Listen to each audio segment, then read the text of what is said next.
Maravillas de Europa.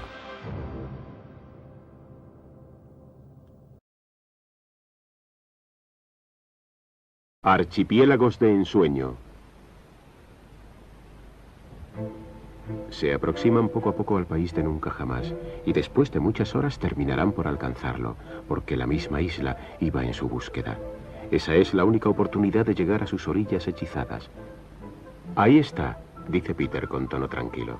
¿Dónde? ¿Dónde está? Ahí, de donde salen todas esas flechas. En efecto, 1.000.000 de flechas de oro señalan a la isla de los niños, todas ellas lanzadas por su amigo el sol, que se ocupaba de que no corrieran el riesgo de perderse después de abandonarles por la noche. No es necesario ir al país de nunca jamás para experimentar la emoción de Peter Pan con el espectáculo de una isla que sube en el horizonte. Europa tiene algunos archipiélagos cuyas tierras protegidas por el océano ofrecen la promesa de más naturaleza y más realismo.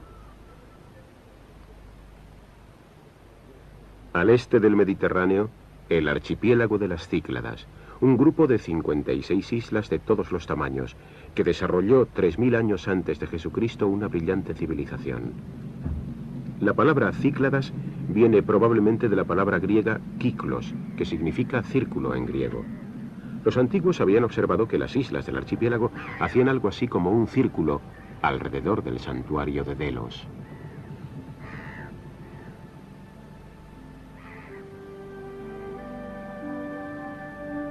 Estos jirones de tierra esparcidos por el mar Egeo son con frecuencia accidentados y a menudo montañosos. Un relieve a priori poco propicio para la agricultura, pero los habitantes de las Cícladas consagran a ella una gran parte de su tiempo. Desde hace siglos, las islas producen cereales y vides. Están lejos de las exigencias del mercado, lejos del continente, y nada parece cambiar.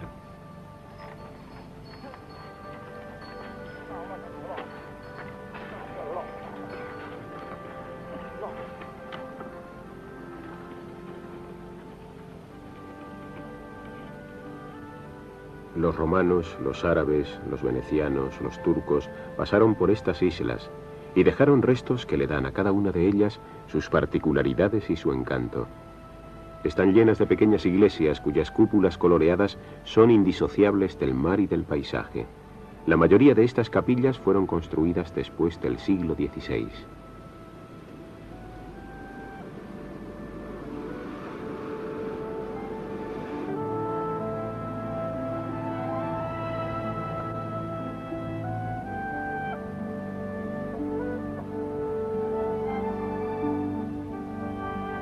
La vivienda de las islas es característica.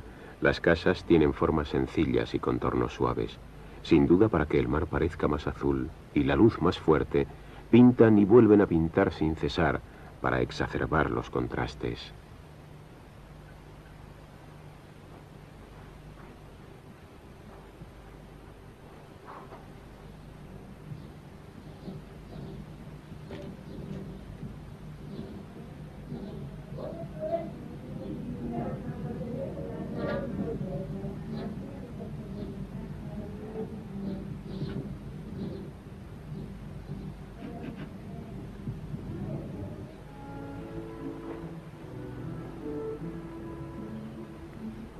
Paros. Es difícil escoger entre las islas. Paros, con 118 kilómetros de costas, es una de las más grandes y también una de las más frecuentadas. Se encuentra a 95 millas marinas del puerto del Pireo. Su capital, Parikias, el puerto principal, está emplazada sobre la ciudad antigua. Pariquias es una ciudad típica de las Cícladas, con casas de 2 pisos, callejuelas empedradas y sinuosas, y pequeños trozos de naturaleza que se acomodan perfectamente a la serenidad que reina en el ambiente.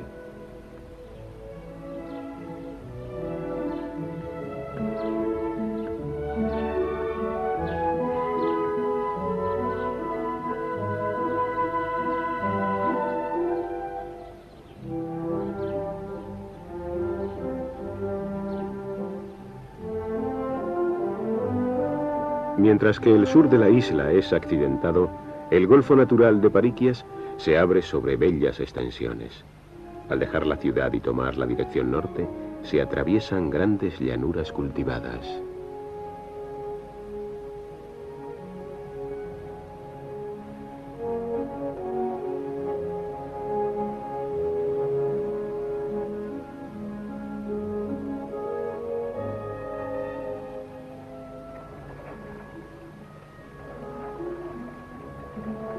En la punta septentrional de la isla, en Colimbitres, la playa está bordeada por relieves célebres. Estas rocas hacen pensar inevitablemente en esculturas.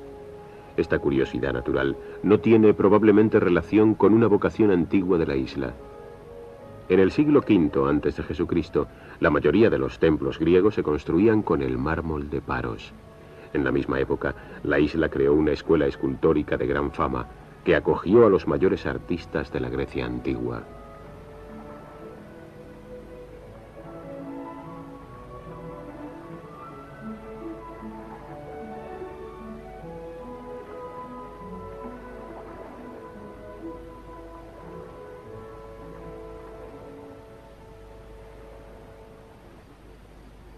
En la parte más montañosa, en el corazón de la isla, la pequeña ciudad de Lefkes, cuyas callejuelas son tan estrechas que incluso el servicio de recogida de basuras se realiza mediante asnos.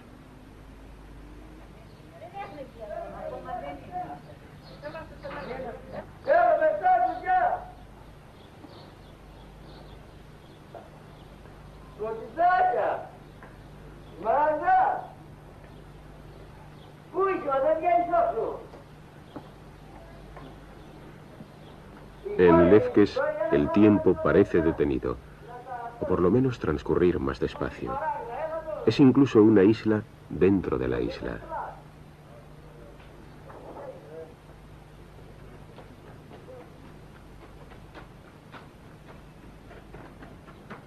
En el centro, entre las tierras, el color de los postigos recuerda la omnipresencia del mar. Al norte de Paros, la pequeña ciudad de Naousa, cuyo puerto está enteramente dedicado a la pesca artesanal. En las Cícladas, la pesca es una tradición milenaria. Aquí se practica con barcas y artes que dan al mar una oportunidad de regenerar sus recursos.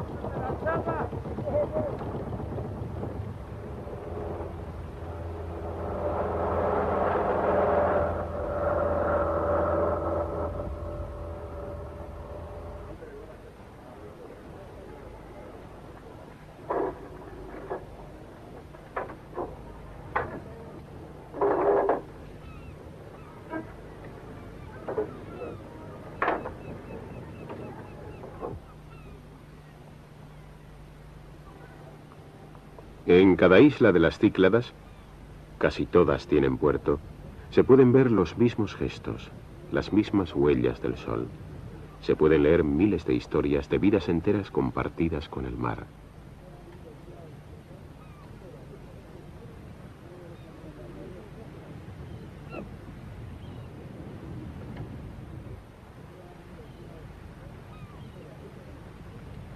Todo lo que puede ofrecer el mar Egeo se vuelve a encontrar una mañana en el puerto de Mykonos. Entre Tinos y Naxos, Mykonos es una de las más bellas islas de las Cícladas. Mykonos.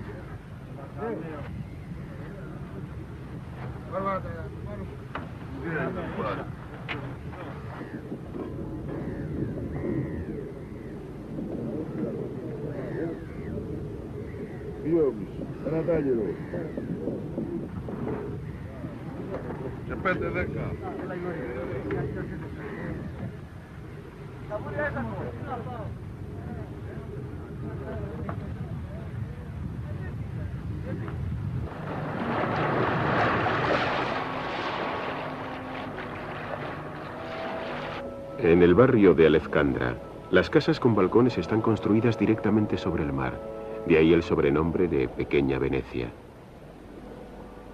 En su origen, estas pintorescas construcciones permitían a los pescadores acceder directamente a sus embarcaciones. La iglesia de Panaia Paraportiani es la más importante de las 400 iglesias y capillas de la isla. Su arquitectura, que une elementos populares, bizantinos y occidentales, le confiere un aspecto típicamente cicladiense.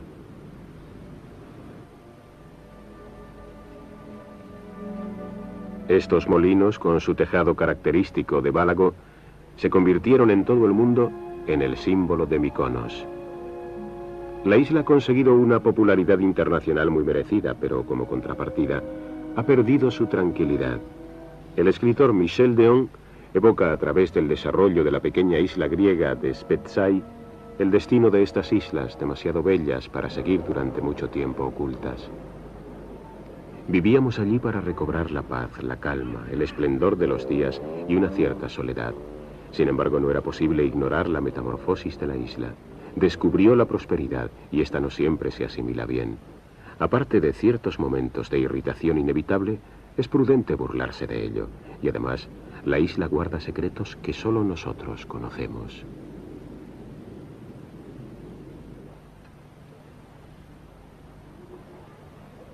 El menos secreto, el menos discreto de los huéspedes de la isla es este curioso pelícano.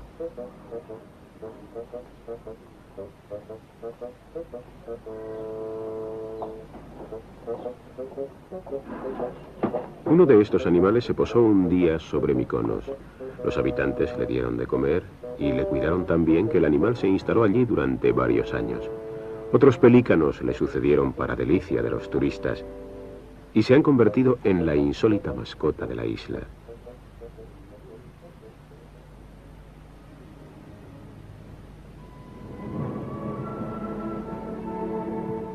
En Mykonos, como en todas las Cícladas, sopla un viento del noreste que se denomina Meltem. En verano mantiene en la isla, bajo los más fuertes ardores del sol, un clima templado.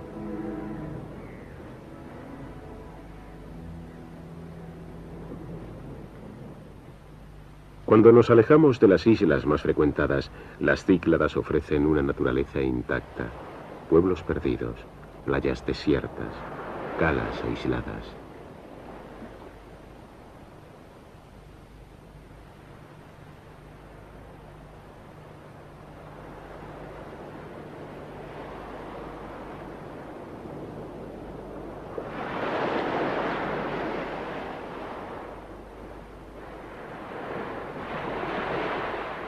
Para los geólogos, este archipiélago es el residuo de un continente que existía antiguamente entre Grecia y Turquía. Es a una sucesión de temblores de tierra y de erupciones volcánicas a lo que las islas deben su aspecto actual.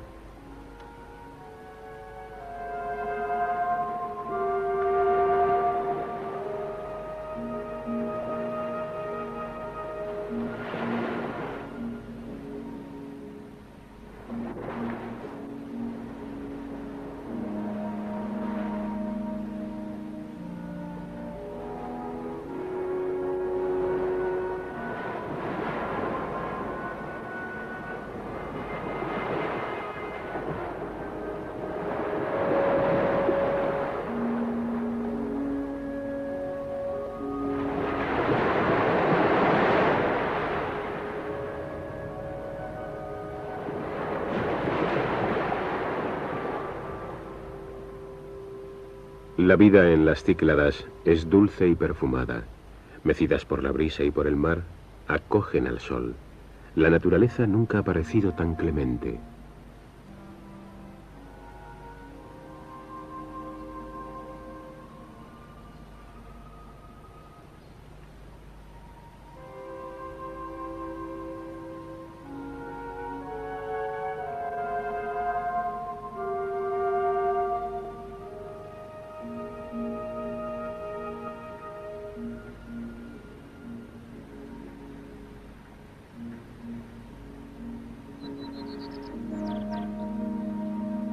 Aquí el hombre está tan en armonía con los elementos que a veces ha hecho sus casas en la misma piedra.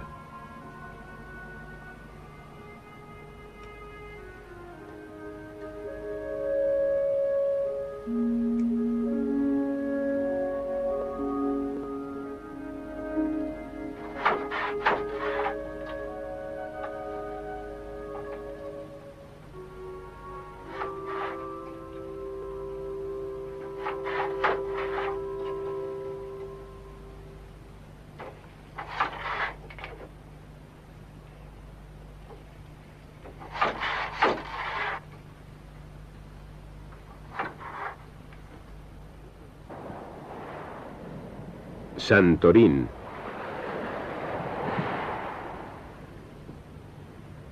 Este acantilado espectacular bordea la costa más sorprendente, más singular de las islas Cícladas, o por lo menos lo que queda de ella, porque la isla de Santorín explotó literalmente después de una erupción volcánica hace 3500 años. La isla se hundió en su centro. No queda más que el contorno desperdigado y abrupto. Actualmente la isla presenta panorámicas extraordinarias.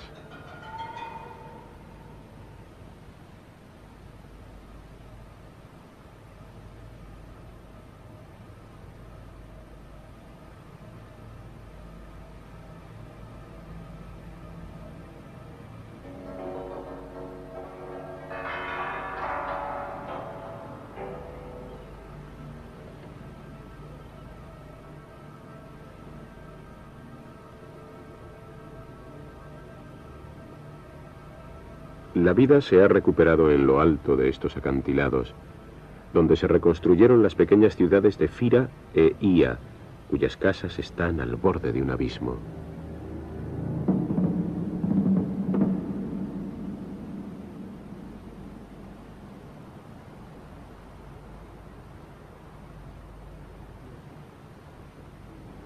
Hay 300 metros hasta la superficie de las aguas y 300 metros más para tocar el fondo de esta caldera, donde surgió hace apenas 3 siglos un nuevo volcán.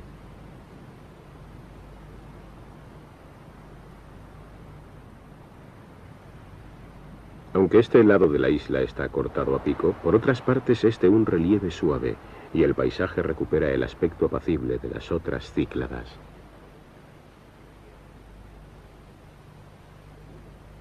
Pero en Santorín lo insólito nunca está lejos.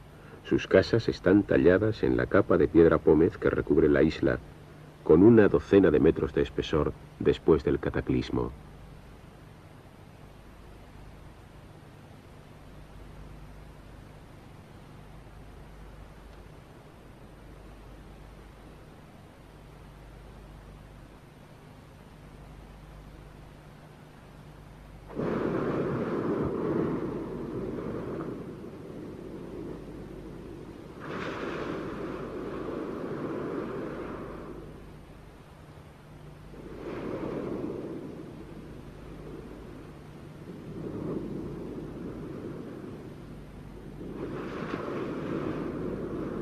En Santorín todo es blanco o marrón, de piedra pómez o de lava.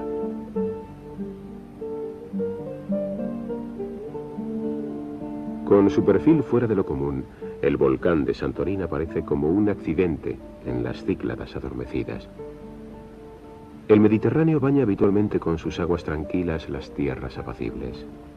Se trata, sin embargo, de un archipiélago casi totalmente volcánico que tiene todavía una gran actividad subterránea. Viniendo de Grecia, se llega a ellas navegando hacia el oeste varios días. Las islas Lipari están situadas a varias decenas de kilómetros de las costas de Sicilia.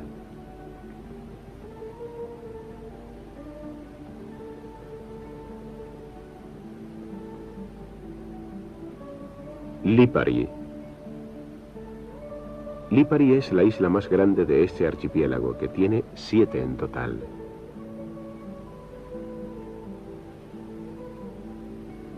Es difícil imaginar que orillas tan seductoras hayan sido el teatro de erupciones violentas. Lipari está habitado desde los tiempos más antiguos. Las excavaciones han descubierto casas que se remontan al siglo XVII a.C. Otras son más recientes y se remontan simplemente a la época romana. Desde Lipari se puede ver la isla de Salina, que está a menos de 4 kilómetros, y cuyo volcán apagado es el más alto del archipiélago. Todos los habitantes de las islas pretenden que su isla es la más bella, pero nadie discute a Vulcano la particularidad de ser la más insólita. La isla de Vulcano no está separada de Lipari más que por varios cientos de metros. Se observan allí fumarolas, borboteos submarinos. Su cráter entró por última vez en erupción en 1888. Vulcano.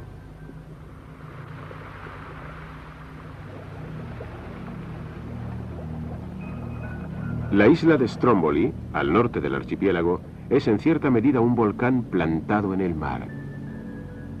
Stromboli.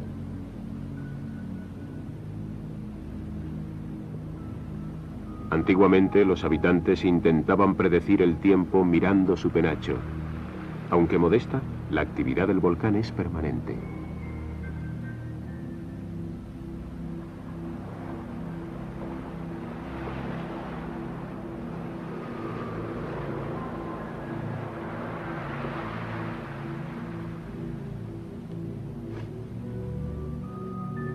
Se agitan en su encierro con un mugido indignado que resuena en la montaña. Es Virgilio el que habló así de los vientos prisioneros del rey Eolo sobre este archipiélago, lo que hizo que las islas se conocieran con otro nombre, Islas Eólicas.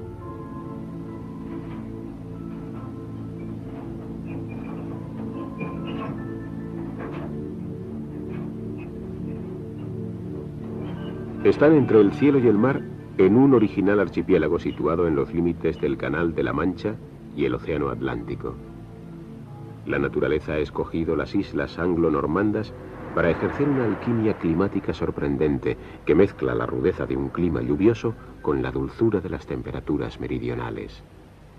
Estas islas, no muy alejadas de las costas de Francia, pero inglesas en su espíritu, forman un archipiélago de un encanto excepcional.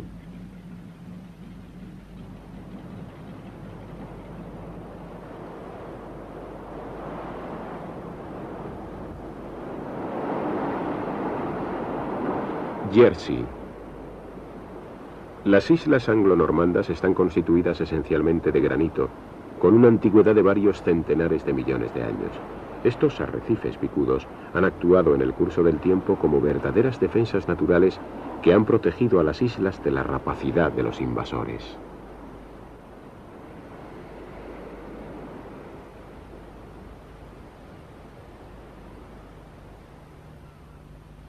Protegida tras altos acantilados que constituyen la mayor parte de su litoral, la isla de Jersey ha podido desarrollarse con gran quietud.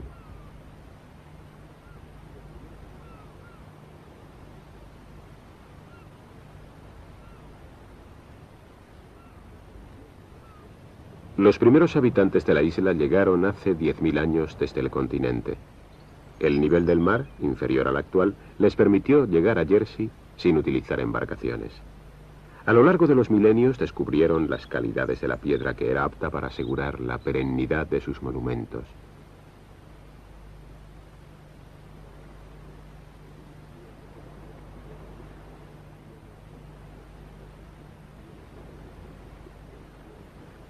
Más tarde, la utilización del granito protegió a la isla de las ambiciones del vecino francés, y en el siglo XVIII se erigieron torres redondas según el modelo de Córcega alrededor de toda la isla. Actualmente, toda la arquitectura de la isla tiene las marcas de la vinculación de los isleños a este material.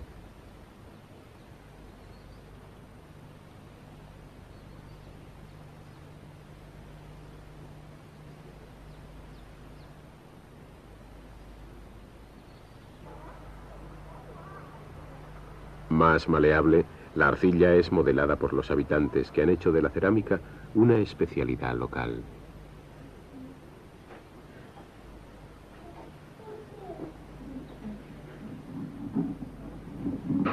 Para lograr la frescura de los motivos que se utilizan en las distintas creaciones, los artistas no tuvieron más que dar vueltas por la isla para inspirarse con el ambiente.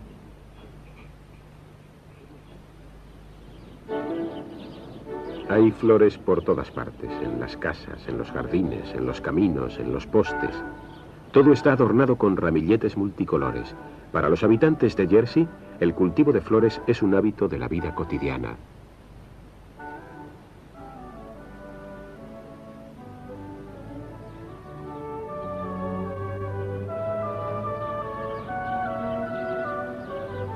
En julio, el Festival de las Flores proporciona la posibilidad al visitante de ver en los jardines públicos o privados los macizos que bordean los tradicionales céspedes ingleses y las esencias mediterráneas importadas.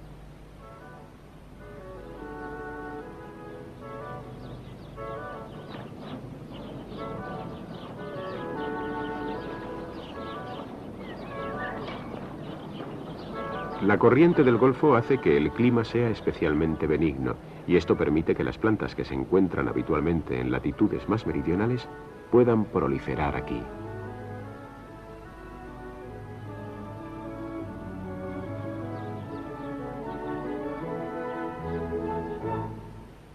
Guernsey.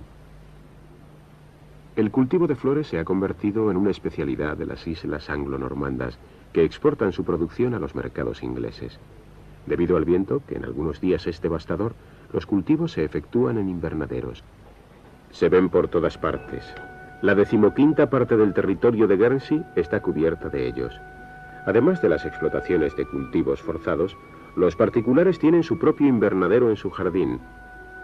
En ellos cultivan flores y hortalizas para su propio consumo, vendiendo el excedente ante sus casas o al borde de la carretera.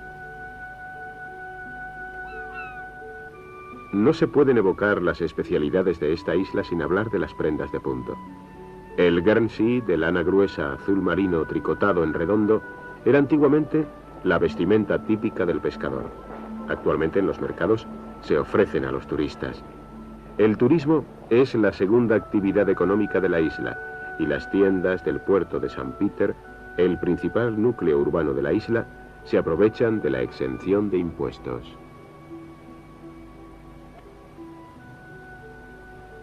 Para variar los recorridos, los visitantes que viven en la isla prefieren ir al campo de golf de Anglesey. El recorrido tiene las marcas de una barrera anticarro de la Segunda Guerra Mundial, pero los principales obstáculos a franquear son más naturales.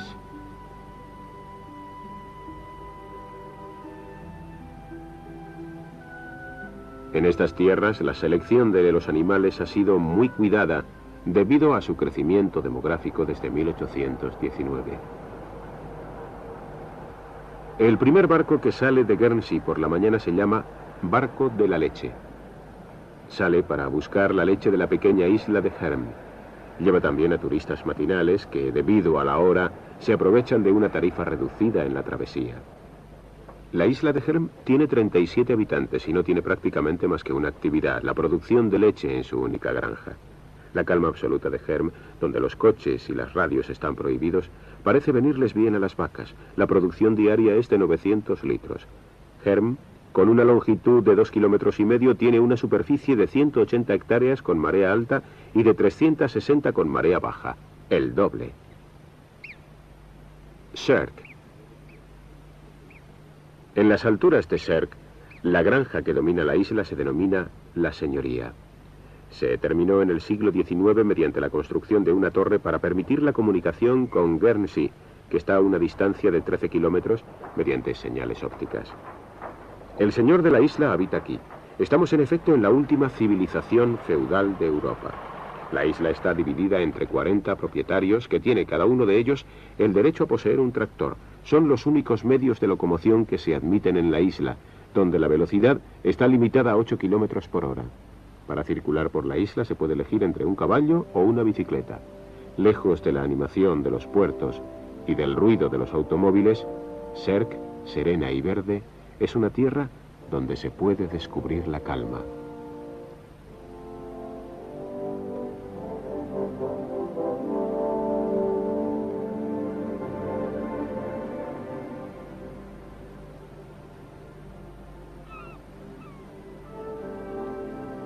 Debería hablarse más bien de la Serk, porque la isla está dividida en dos, apenas conectadas por un istmo impresionante a 100 metros por encima del mar. Víctor Hugo, que estuvo exiliado en Guernsey, la describía como una especie de castillo de hadas, lleno de maravillas.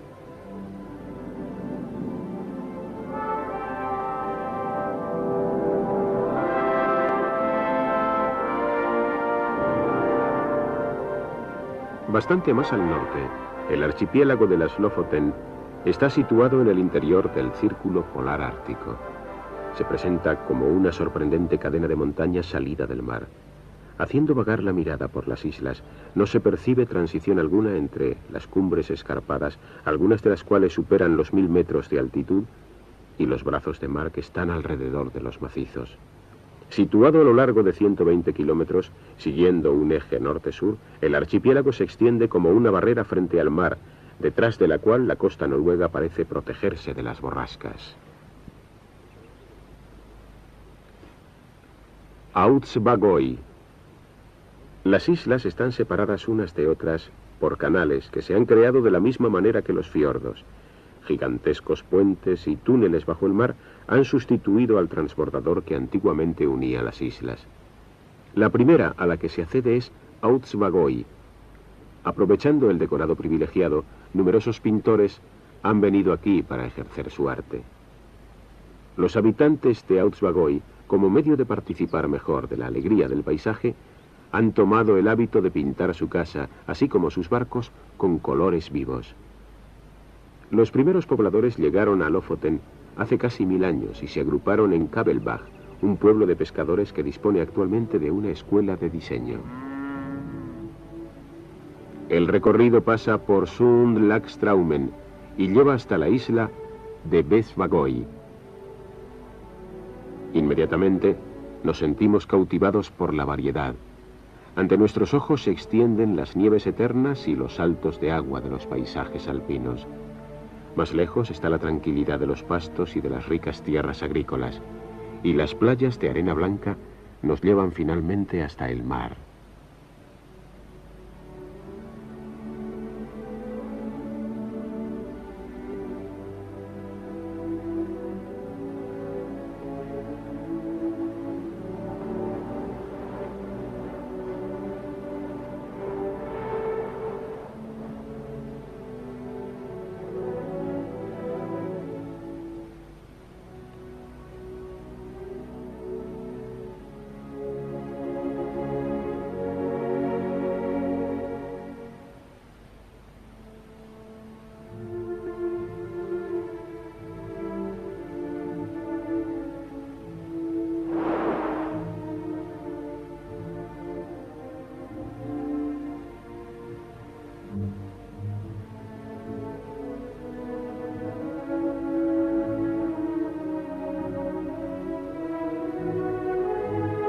El clima está influido por la corriente del Golfo, y es suave en invierno y templado en verano por el sol, que en esta época brilla incluso a medianoche.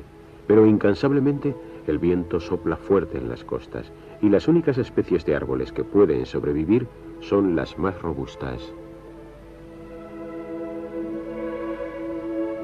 Respecto al viento, los habitantes tienen que adoptar precauciones, y los tejados de las casas se refuerzan con piedras o tierra.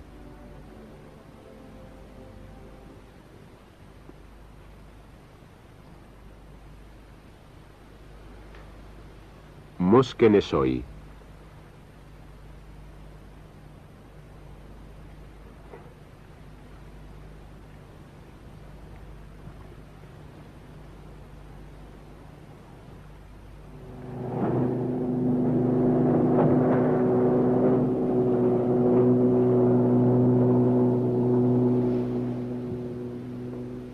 Raine es uno de los pueblos más pintorescos de la isla de Moskenesoy.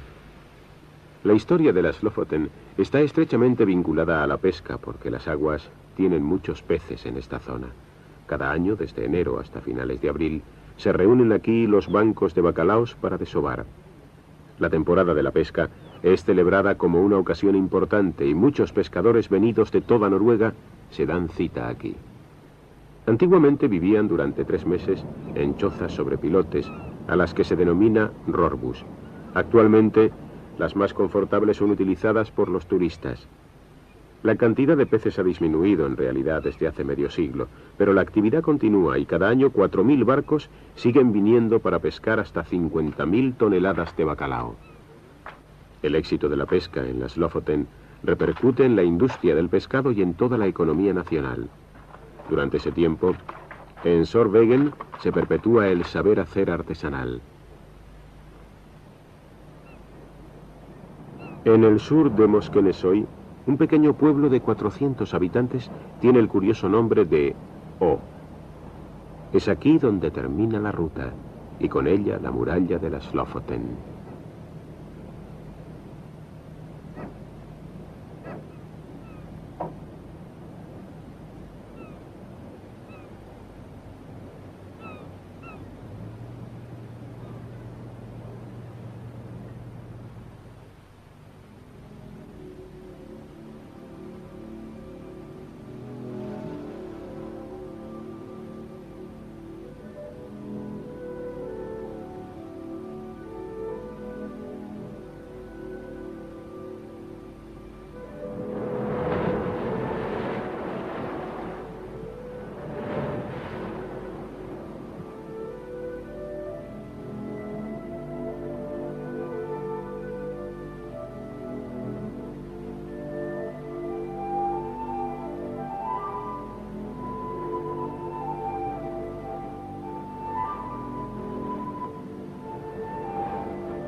Estos paisajes idílicos pertenecen al archipiélago más conocido y más frecuentado de Europa, cuyas playas imaginamos llenas de gente y sus costas bordeadas de edificios. Mallorca. Es verdad que el archipiélago de las Baleares está compuesto particularmente por su gran isla, Mallorca, que se ha convertido en un destino muy trillado por las agencias de viajes y que numerosas playas se han convertido en verdaderas fábricas de vacaciones. Pero esto sería olvidar que esta isla, con 3.500 kilómetros cuadrados, parece reunir en sus tierras todas las joyas de la naturaleza, y está todavía en sus 3/4 partes intacta, como la parte septentrional de la isla, Cabo Formentor, donde las montañas caen literalmente sobre el mar. En Mallorca, donde flota un perfume mezcla de naranja, de limón y de almendra, se experimenta una sorprendente sensación de bienestar. La variedad de los paisajes y sus matices de color le dan a esta isla un encanto incomparable.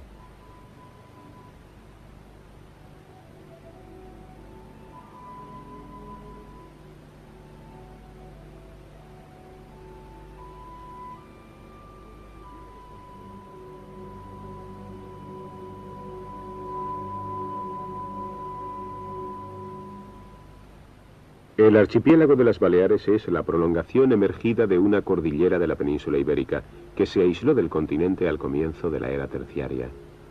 Los movimientos de la placa terrestre provocaron en esa época el hundimiento de una parte de la cadena. Entre las Baleares y la península hay actualmente un abismo de 1.500 metros de profundidad. Mallorca, a la que se ha denominado a menudo la isla de los árboles, está formada por 2 regiones de montañas calcáreas, entre las cuales se insinúa una depresión de tierra rojiza.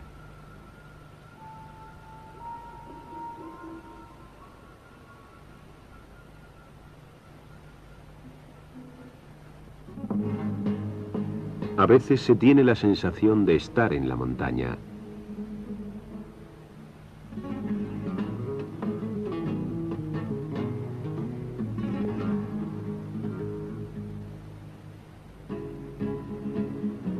Teniendo en cuenta el fuerte urbanismo que se ha producido, podemos interrogarnos sobre el porvenir de estas calas apacibles. Pero los mallorquines han tomado conciencia del patrimonio natural que deben conservar y a partir de 1983 adoptaron medidas en favor del medio ambiente. Han clasificado numerosas partes de la isla como espacio natural protegido. Contrariamente a su gran vecina, la pequeña isla de Menorca, con sus 285 kilómetros de costas, se ha sustraído hasta la fecha al gran desarrollo del turismo.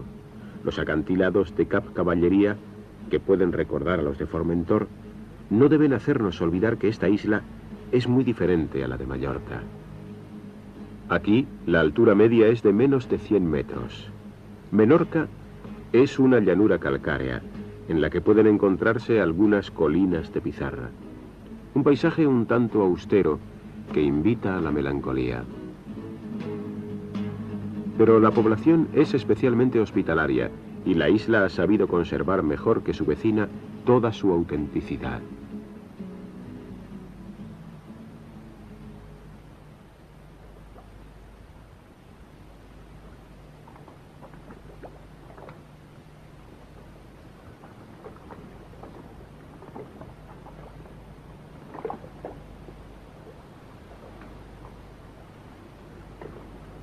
Mallorca y Menorca se llamaban antiguamente las dos gimnesias. Cuando se habla de las Baleares, se incluyen también otro grupo de dos islas, situadas más al oeste, las Pitiusas. Las Pitiusas están situadas más lejos que las gimnesias y miran más francamente hacia el oeste. Una de las dos se llama Ebisus y tiene una ciudad con el mismo nombre. Su circunferencia es de 400 estadios y su anchura es sensiblemente igual a su longitud. Lo que el escritor griego Estrabón denomina Ebisus es Eivissa la catalana, también denominada Ibiza, una de las islas más bellas de todo el Mediterráneo. La ciudad de Ibiza está en una colina rocosa encima de una magnífica ensenada.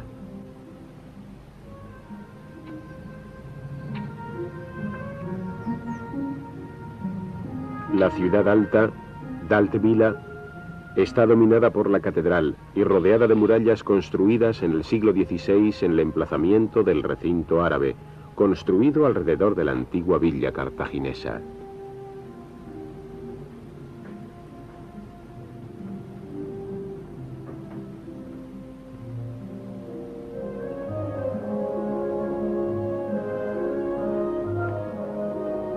La ciudad desbordó sus límites y se extendió al pie de las colinas en una maraña de callejuelas estrechas y escaleras pintorescas.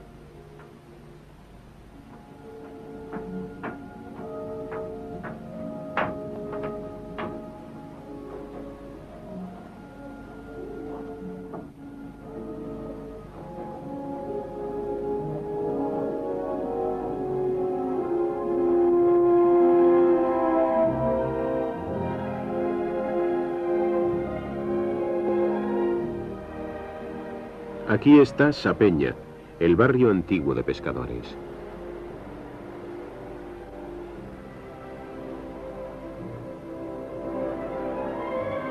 Ibiza tiene 210 kilómetros de costas con aguas de una prodigiosa transparencia. La isla mide por su parte más larga solamente 41 kilómetros y nunca se va lejos sin encontrarnos con el mar.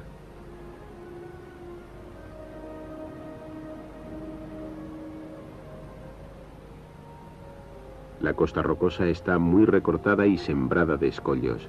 Contiene multitud de calas de un gran atractivo y muy especiales. La mayoría de ellas no son accesibles más que por barco.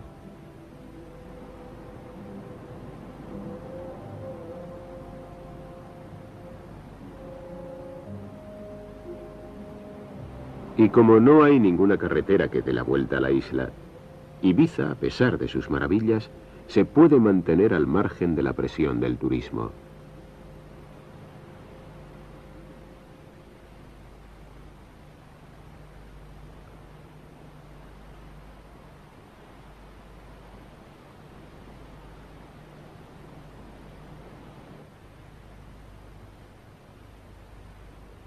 Casualmente, desde un mirador, se puede descubrir al pie de las rocas curiosos alineamientos de cabañas. Antiguamente los pescadores dejaban allí sus barcas. Actualmente la pesca es menos activa. Es menos fácil a causa de las grandes profundidades, de la escasez de peces y de la contaminación del Mediterráneo. Los resultados son tan modestos que apenas basta la pesca local para satisfacer las necesidades de la isla fuera de la temporada turística. Ibiza, a pesar de su clima árido, está cubierta de una bonita vegetación gracias a una red importante de aguas subterráneas y a una tierra muy fértil. Aquí se recogen almendras, se cultiva el limonero, el olivo.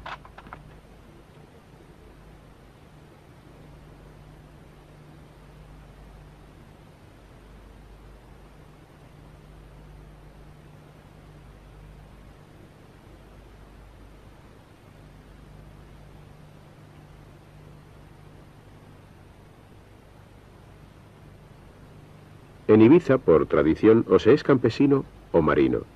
Hubo una época en la Edad Media en que se dejaban los cultivos para ir a recoger el oro blanco de las salinas al sur de la isla. Estas salinas son conocidas desde los tiempos de los fenicios. Actualmente la sal de Ibiza sale para los países nórdicos o Extremo Oriente.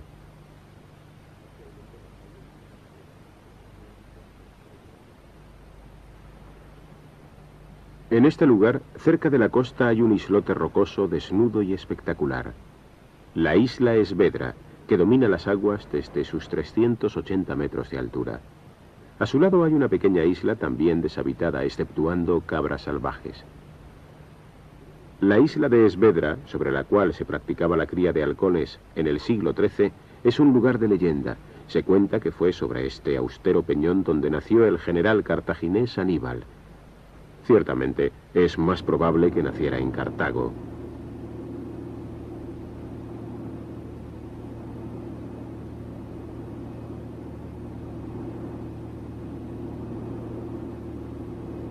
Vamos a la más pequeña de las Pitiusas, Formentera, apenas a una distancia de 4 kilómetros. El brazo de mar en este lugar apenas tiene una profundidad de 10 metros.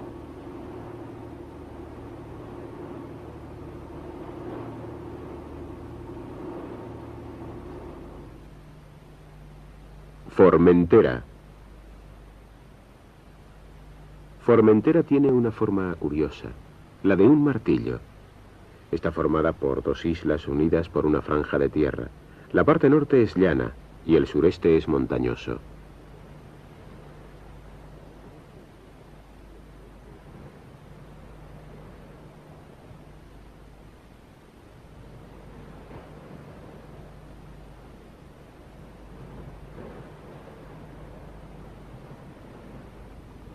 Formentera sigue siendo actualmente la isla menos frecuentada del archipiélago. Sus paisajes magníficos son casi vírgenes. Siguen siendo los mismos que cuando la isla servía de refugio a los piratas. Se cuenta incluso que escondían sus tesoros en las grutas que se encuentran en los acantilados de la isla.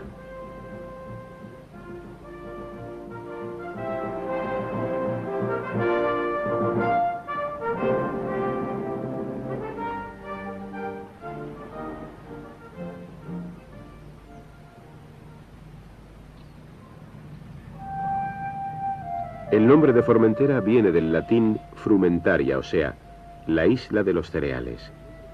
Se cultiva también la vid, se crían corderos y cabras.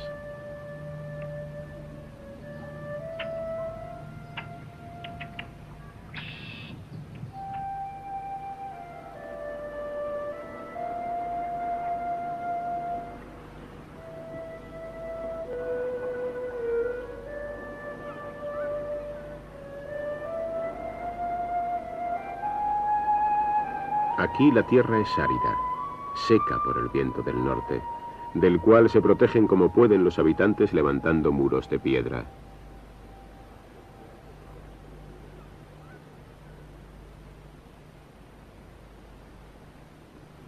Formentera ha abandonado la explotación de sus salinas, pero conserva su encanto salvaje y guarda sus tradiciones. Es en Formentera donde existe la esperanza de vida más alta de todo el territorio español. ¿No sabremos nunca dónde se encuentra el último superviviente de la Tierra?, preguntó el capitán Servadac. Mi amigo Suf, ved pues, dijo de repente la pequeña Nina, y diciendo esto, le mostró a Ben Suf la paloma que había guardado cuidadosamente entre sus manos. En el ala izquierda del ave se distinguía claramente la huella de un sello húmedo, y ese sello llevaba en relieve una sola palabra que decía lo que le importaba sobre todo saber: Formentera. Julio Verne, maestro de la imaginación, hizo una vez referencia a una isla. Y es que esas tierras, a menudo muy cercanas, mejor preservadas de la agitación de los hombres, más expuestas a la de los elementos, nos acercan a una naturaleza que de nuevo alimenta nuestros sueños.